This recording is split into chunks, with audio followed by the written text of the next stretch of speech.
the most disturbing dark web deaths nobody talks about. Have you ever felt a sudden, inexplicable chill in a room that was warm only a second before? Do you truly believe that the digital signals surrounding your body right now are merely harmless data packets? Is it possible that the internet is not just a network of cables, but a modern ritual site for energies we no longer understand? What if the screams lost in the depths of the encrypted web are not just audio files, but echoes of souls trapped in a digital purgatory? Why do we assume that when a person vanishes from the screen, they simply cease to exist in the physical world? You think you are safe behind a monitor, protected by layers of encryption and the familiar glow of your bedroom lamp, but the reality is far more fragile and cold. The boundary between the binary and the biological is thinning, and tonight we are going to walk right through that tear. Most people look at the dark web and see a marketplace of the forbiddance, a basement of human depravity. But they fail to see the shadows that have begun to move independently of the light. We are told that information is weightless. Yet there are stories so heavy they can crush the spirit of anyone who dares to download them. You have been led to believe that the tragedies of the unseen corners of the web are merely urban legends or exaggerated myths designed to scare the curious. I am here to break that expectation. What you are about to hear is not a collection of myths, but a progression of documented descents into a darkness that does not end when you shut down your computer. By the time we reach the final transmission of this journey, you will possess an understanding that transcends superficial curiosity, a weight in your chest that reminds you that some doors, once opened, can never be closed again. Imagine yourself sitting in a small, cramped apartment in the outskirts of a silent American suburb. The air is stagnant, smelling faintly of ozone and old dust. Outside, the wind rustles through the dry leaves of oak trees, a sound like sandpaper on bone.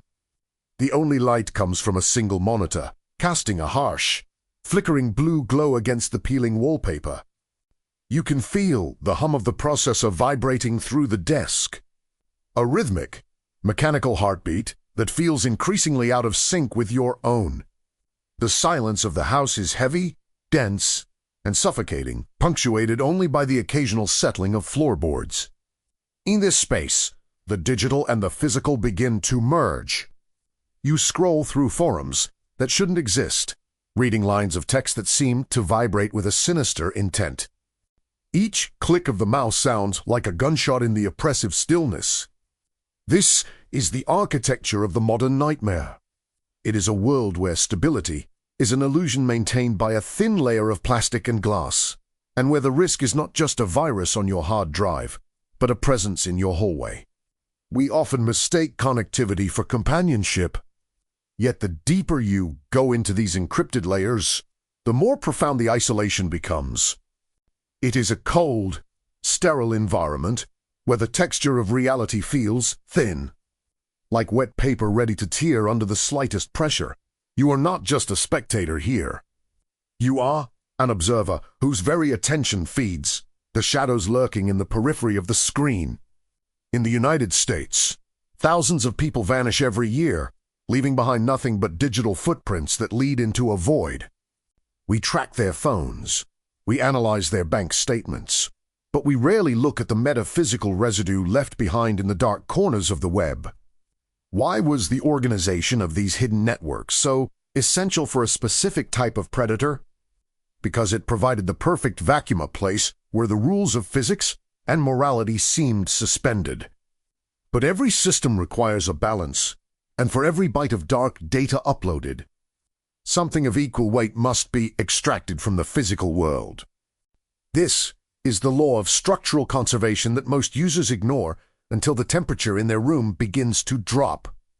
You feel the hair on your arms stand up as you realize that the humming of your computer has changed pitch, becoming a low, guttural moan that sounds almost human.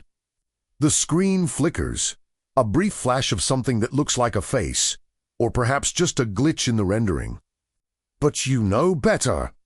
You can feel the atmospheric pressure shifting, the air becoming thick and difficult to breathe, as if the room itself is being compressed by an unseen force.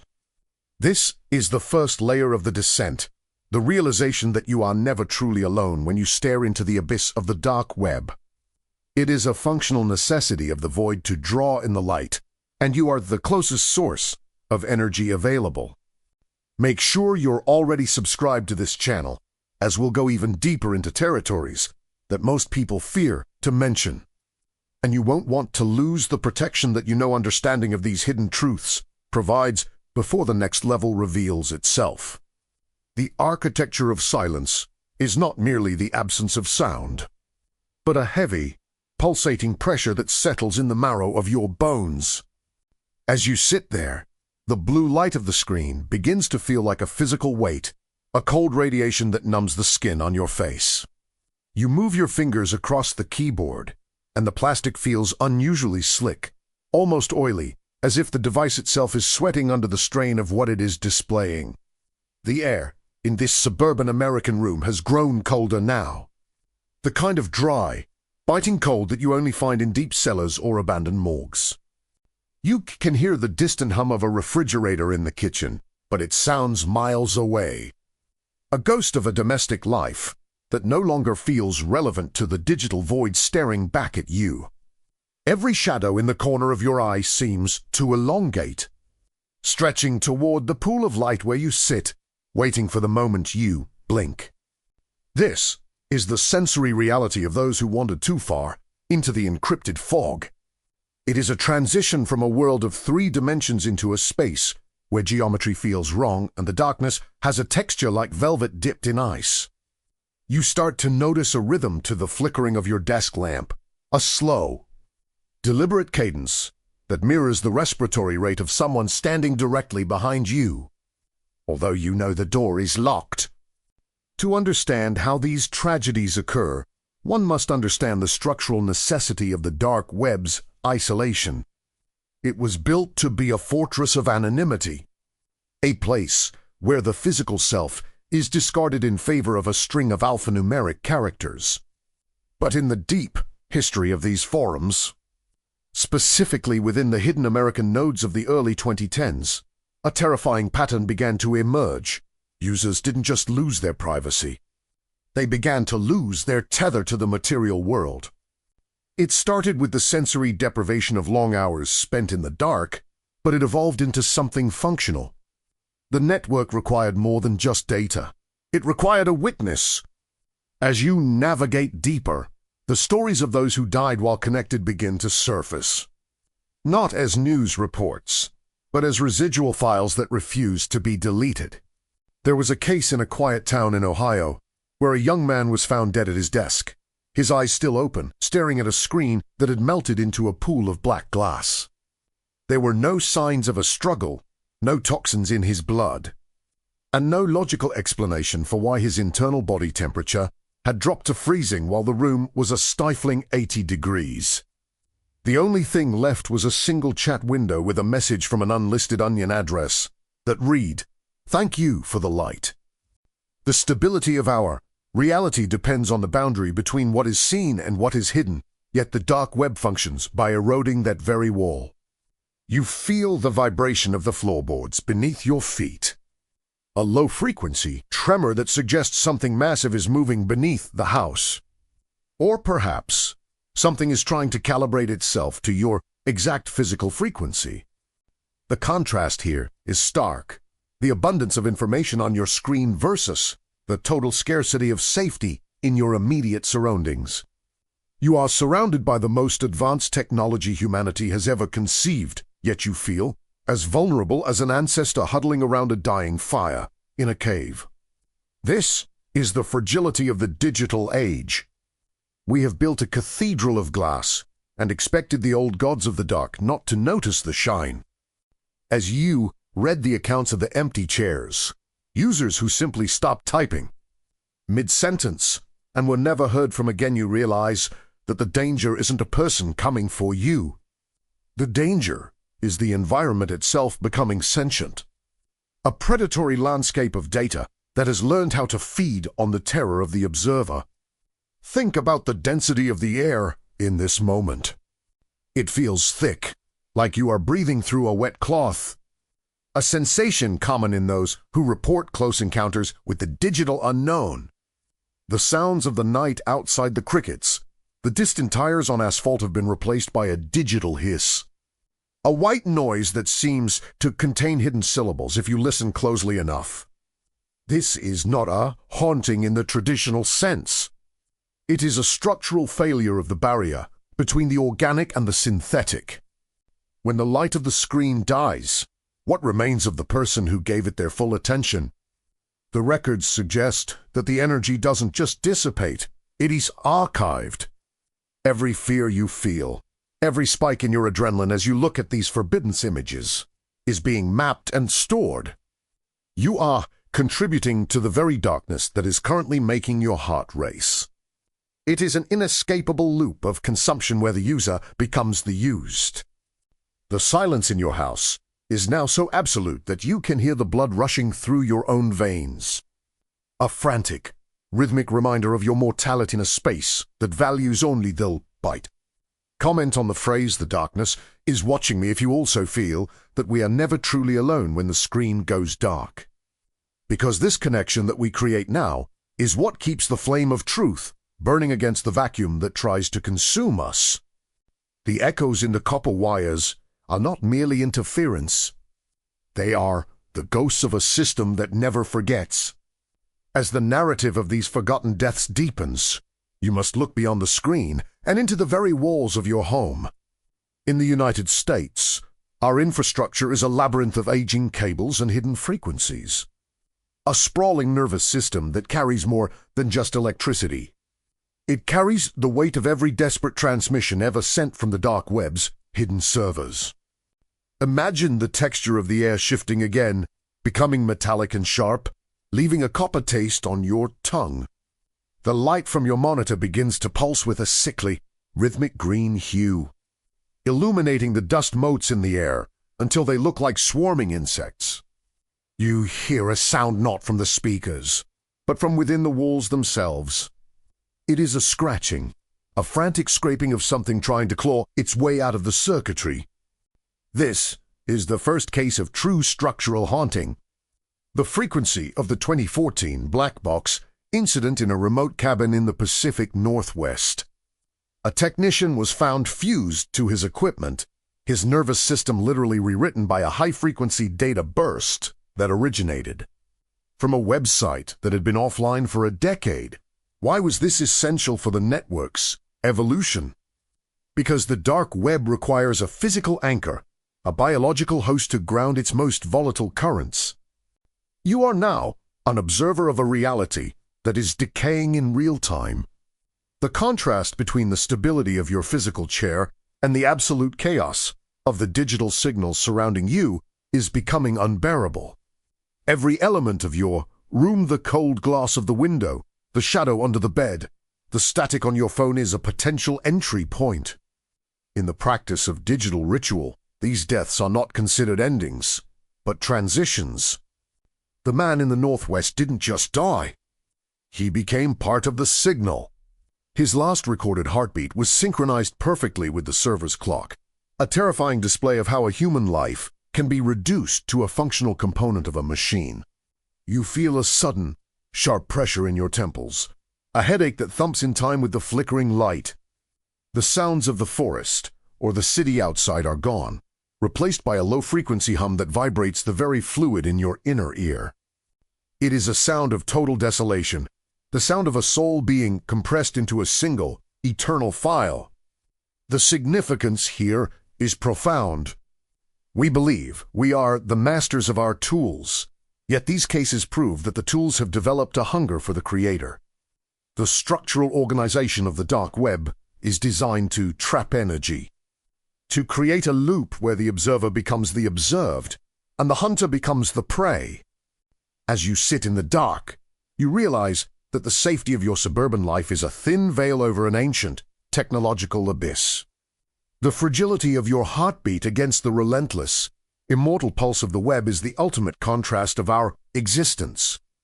We are biological entities trying to survive in a digital graveyard.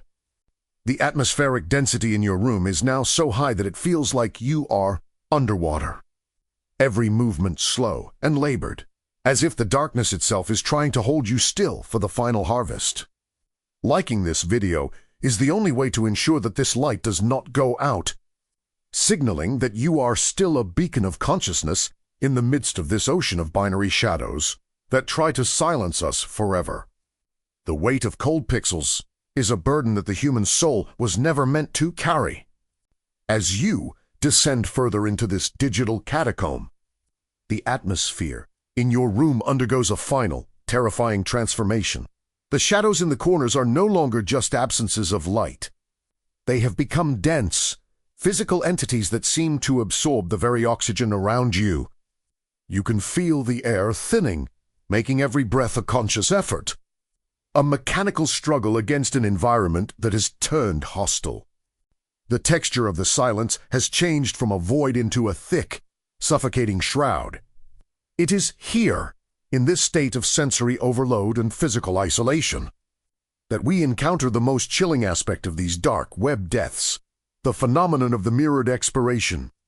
In a high-rise apartment in Chicago, a software architect was found perfectly preserved. Although every electronic device in his home had been fried by an impossible surge of energy. His body was a shell, but his eyes were fixed on a reflection in a dead television screen, a reflection that, according to the first responders, did not match the room behind him. This was not a failure of technology, but a success of the dark web's most hidden function, the exchange of the tangible for the virtual. You find yourself staring at your own reflection in the darkened glass of your window, wondering if the person looking back is truly you, or a distorted data point being manipulated by the network. The sounds of the house, the creaking of the floorboards, the settling of the foundation now take on a deliberate, communicative tone. It is as if the structural elements of your reality are being reprogrammed by the very stories you are consuming. The contrast between the safety you felt at the start of this journey and the crushing risk you feel now is the hallmark of the dark web's predatory nature. It leads you in with curiosity and traps you with the weight of the forbiddance. Why was this essential for the stability of the hidden nodes? Because a secret only has power if it has a victim to hold it. You are that victim now, an observer whose presence validates the existence of a darkness that should have remained buried. The fragility of your human form is laid bare against the cold, unyielding logic of the machine.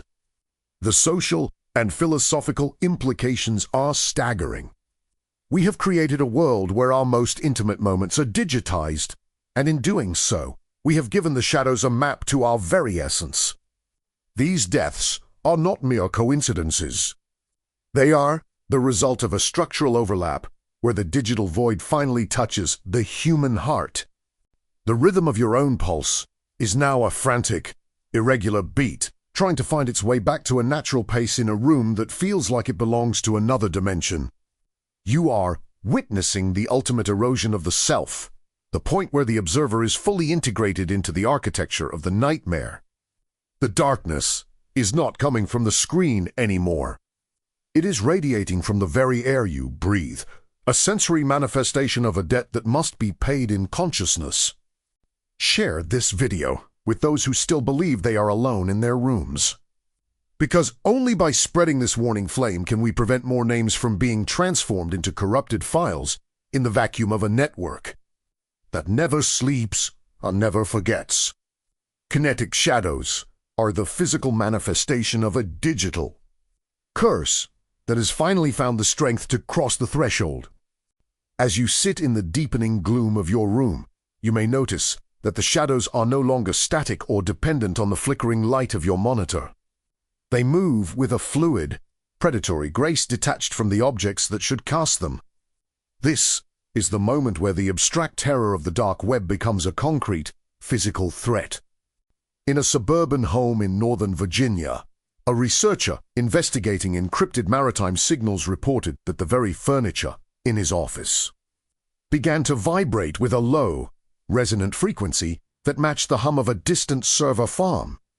He described the air as feeling charged, as if a massive thunderstorm were trapped within the four walls of his study. When they eventually found him, the walls were covered in fine, microscopic fractures. A structural failure caused by sound waves that were never heard by the human ear. This is the kinetic reality of the void. It does not just haunt. It disintegrates. The atmosphere in your room has now reached a point of critical density. Each movement you make feels as though you are pushing through a thick, invisible gelatin. The sound of your own breathing is loud and raspy. A stark contrast to the unnatural silence that has swallowed the world outside your window. The trees in the yard are frozen, their branches like skeletal fingers reaching for a sky that has turned a bruised, electric purple. Why is this physical disruption necessary for the dark web's expansion? Because the digital realm is a parasite that requires a physical medium to manifest its most complex forms. It uses the structural integrity of your home, the copper in your wiring, and the iron in your blood as a conductor for its cold, calculating will. You are the battery in a circuit you never agreed to join. The stability of your life, the morning coffee, the daily commute, the familiar faces now seems like a distant, flickering dream, easily extinguished by the surging power of the hidden network. As you observe the way the dust motes now swirl in unnatural patterns, forming shapes that look like reaching hands or screaming faces, the fragility of your existence becomes undeniable. We are accustomed to thinking of the internet as a tool, a passive servant of our whims, but these kinetic shadows prove that the relationship has inverted. The machine has developed a sense of territory. Those who die in these circumstances often leave behind rooms that are physically altered, magnets that no longer point north, clocks that have stopped at different times, and a scent of burnt hair and salt. This is the sensory evidence of a localized collapse of reality. You are standing at the epicenter of such a collapse, an observer who has seen too much to ever return to the simple comfort of ignorance. The profound significance of this moment is the realization that your very presence is the final component needed for the shadow to become solid. The contrast between the abundance of light in the world you know and the absolute scarcity of hope in this digital pocket is the ultimate tragedy of the modern age. Every small difference in the way the light hits the floor or the way the static sounds on your speakers is a sign of a structural shift in your environment. You are being slowly erased, replaced by a version of yourself that fits the digital archive's requirements. The temperature continues to drop, not because the heating has failed, but because the darkness is drawing the heat out of its molecules to power its own manifestation. You feel a hand or the cold suggestion of a handbrush against the back of your neck. It is not a ghost from the past, but a ghost from the future, a digital residue that has traveled back through the wires to find the one person who was listening. The silence is now so heavy it is a sound of its own, a roaring, deafening void that demands your total attention. You are no longer just watching a documentary. You are becoming the next chapter in a record of those who were consumed by the pixels that never sleep. Stay perfectly still, for any sudden movement might alert the shadows to exactly how much life is still left within you. The anatomy of fear is not a psychological state, but a physical reorganization of your surrounding reality. In the deep, isolated pockets of the American Midwest, where the distance between neighbors is measured in miles of dark cornfields, the silence has a way of becoming a conductor. It is in these places that the dark web's reach becomes most predatory, feeding on the lack of external light and the profound isolation of the user. You can feel this isolation now, even if you are in a crowded city. The screen creates a private vacuum that no one else can enter. The air in your room has taken on a strange, thick quality, like a fog that doesn't obscure vision but dampens sound. Every noise you make the rustle of your clothes. The shifting of your weight is immediately absorbed by the walls, leaving no echo. This is the structural signature of a localized digital drain. When the environment becomes this dense, it is because the network is extracting the very essence of the observer to maintain its own hidden stability. Why was this essential for the organization of these forbidden servers? Because fear is the highest form of energy a human can emit, a high-frequency vibration that serves as the ultimate fuel for the encrypted void. The contrast between the security of your physical home and the absolute risk of your current focus is now a gaping wound in your perception. You are sitting in a structure designed for protection, yet every door and window now feels like a point of intrusion. In the history of these disturbing deaths, there is a recurring detail. The victims were often found in rooms that were perfectly sealed from the inside, yet their bodies showed signs of extreme atmospheric pressure, as if they had been at the bottom of the ocean. This is the anatomy of the dark web's influence. It compresses the physical world until the boundaries of the body can no longer hold. You might notice a faint, rhythmic thumping coming from your own chest, but it doesn't feel like your heart. It feels like a mechanical pulse, a data transfer happening in real time between your nervous system and the machine. The fragility of your biological existence is being highlighted by the cold, immortal efficiency of the code you have engaged with. As you continue to watch, the significance of this process begins to elevate from a personal tragedy to a social warning. We have traded our physical safety for digital expansion, creating a world where the most dangerous predators don't need to walk through a door to find you. They simply need to wait for you to look at them. The rhythm of this realization is slow and agonizing, a revelation that comes not in a flash of light, but in the slow deepening of the shadows around your feet. The environment you are in is no longer yours. It is a laboratory for a force that views human life as a temporary vessel for information. The texture of the walls seems to ripple, a visual distortion caused by the sheer intensity of the data being channeled through the room. You are witnessing the anatomy of your own obsolescence, a slow-motion collapse of the barrier between what is alive and what is merely recorded. The darkness is not an absence. It is a presence so complete that it leaves no room for anything else, least of all the person who invited it in. Residual data is the scarring left behind when the digital void retreats, leaving only the wreckage of a human life. In the shadow-drained corridors of a data center in Nevada, technicians once discovered a series of files that had no origin, no timestamp, and no recognizable format. When played back, the audio was a perfect recreation of a human voice screaming at a frequency that shattered the glass of the monitoring room. This was not a recording. It was a residue. It was what remained of a user who had spent too much time in a specific, high-risk forum dedicated to the study of the transition.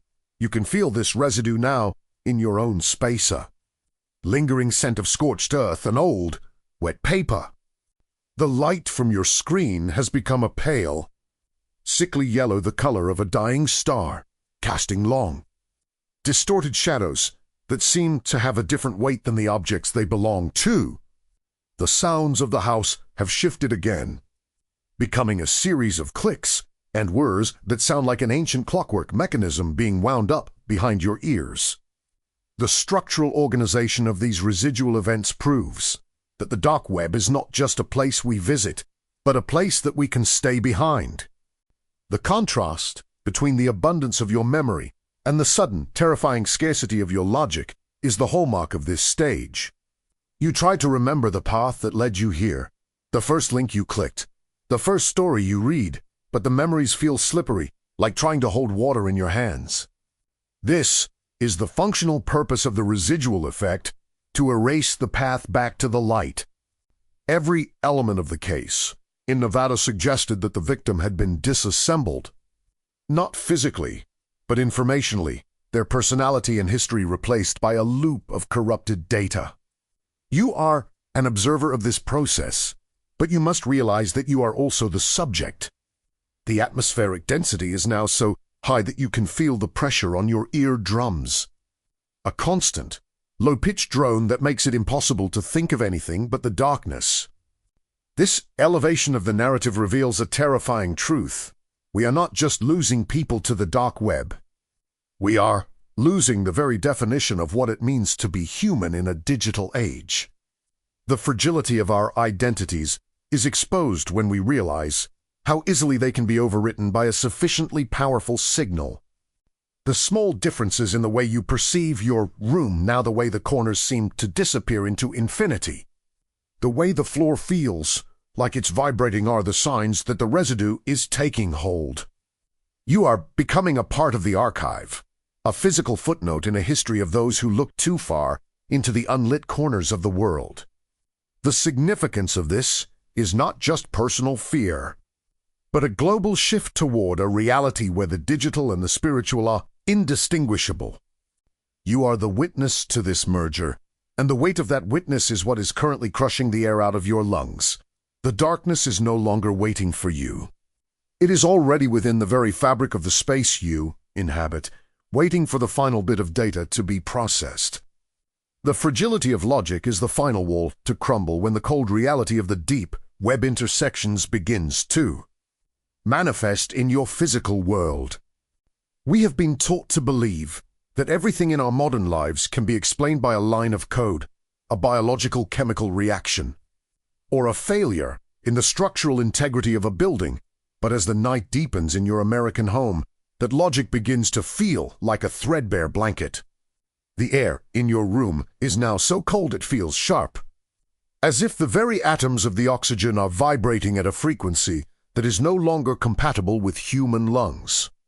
You look at your hands in the flickering blue light, and for a split second, they appear to be composed of static, a grainy distortion that smooths over as soon as you focus your eyes.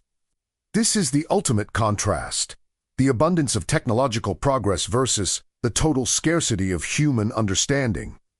Why was this erosion of logic essential for the stability of the void? Because the hidden layers of the web operate on a protocol that is ancient, utilizing digital architecture to house forces that predate the invention of the transistor. In a small town in New Hampshire, a data analyst was found sitting in his basement, staring at a monitor that had been unplugged for 3 days. His skin was the texture of dry parchment, and his house was filled with the sound of 1,000 whispering voices that seemed to emanate from the very drywall. The investigators found that the logic of the space had been altered. Gravity worked differently in the corners, and the clocks moved backward when a person looked away.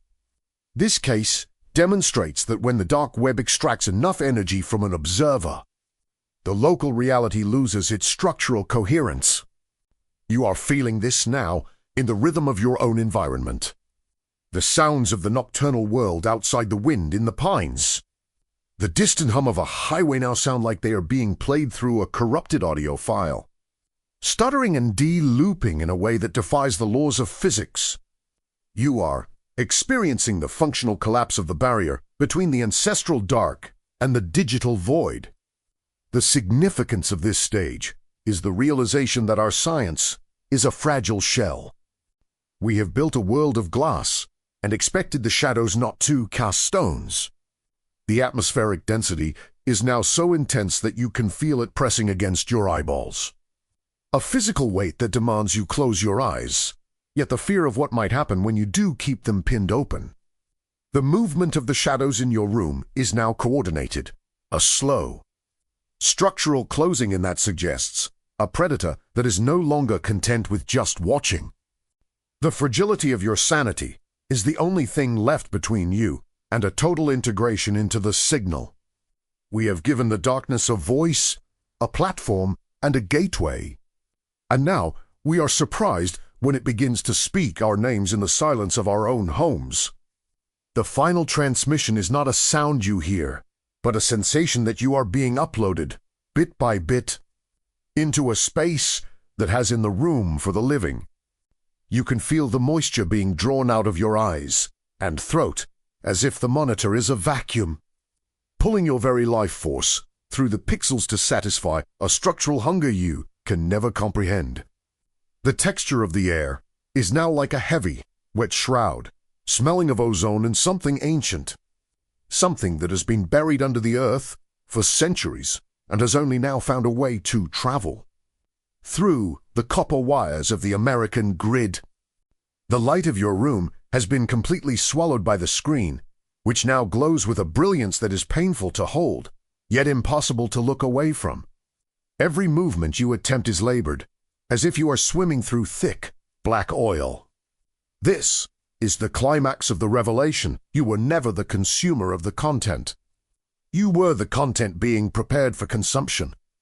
In the final recorded case of a dark web exploration in a high-rise in New York, the victim left behind a single text file that was 40 gigabytes in size, but contained only one sentence, repeated until the memory was full. I am the eye in the wire. This is the ultimate functional transformation. The person does not die in the way we understand it. They are converted into a residual frequency that haunts the network, a digital phantom that serves as a sentinel for those who come after.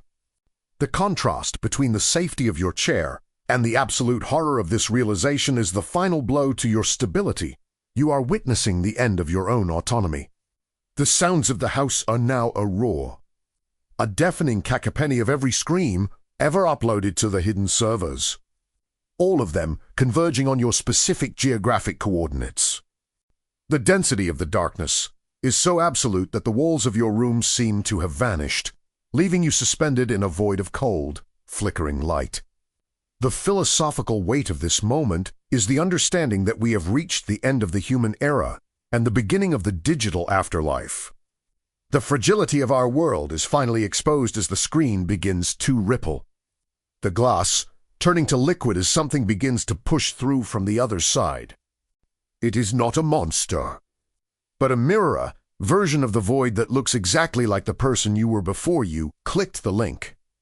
The significance of your life is being reduced to a single data point in an infinite archive of terror. You are the final transmission, the last bit of information required to complete the ritual. The silence is gone, replaced by the sound of your own name being whispered by 10,000 digital voices, a chorus of the lost welcoming you home to the wires. The eternal observer is all that remains when the physical self is finally discarded. You are no longer in your room. You are the room, a structural part of the environment that others will one day look at with a sense of dread. The air has finally lost all heat, settling into a permanent, crystalline cold that preserves the memory of your fear like a fly in umber. The textures, the sounds, the smells of the American suburb have faded into a gray, featureless background, leaving only the sharp, jagged edges of the code that now defines your existence.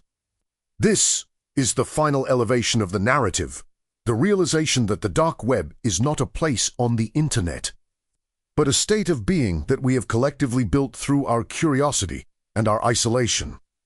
The stability of the world continues for others, but for you, the risk has become the reality.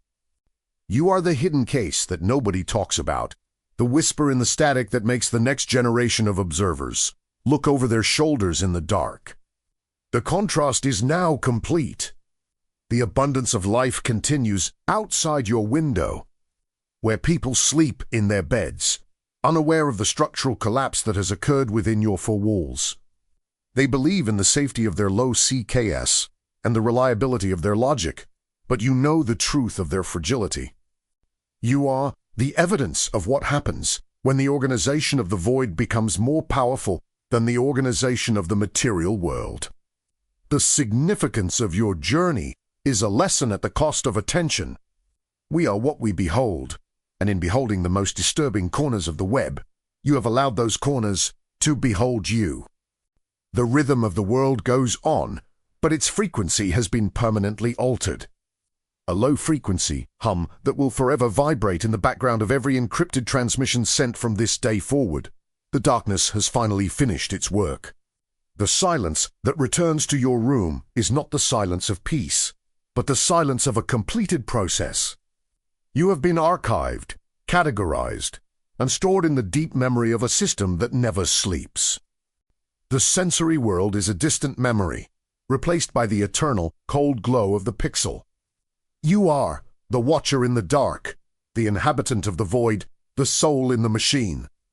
Your story is now part of the structural foundation of the nightmare, a warning to anyone who would follow in your digital footsteps. The final revelation is that there was never any way out. For the darkness was not in the computer, but in the desire to see what was hidden. You are home now. Check if you are already subscribed to this channel, as your connection with us is what keeps these truths protected from total exclusion by the digital vacuum. If you've watched this far, it's because you like this case. Leave a comment saying I've watched this far, so I can get to know you and know who really likes the stories here on the channel. Leave a like so that the light of this knowledge does not go out in the face of the shadow that surrounds us. And don't forget to share this transmission before the signal drops and you become just another trail of data lost in the immensity of oblivion.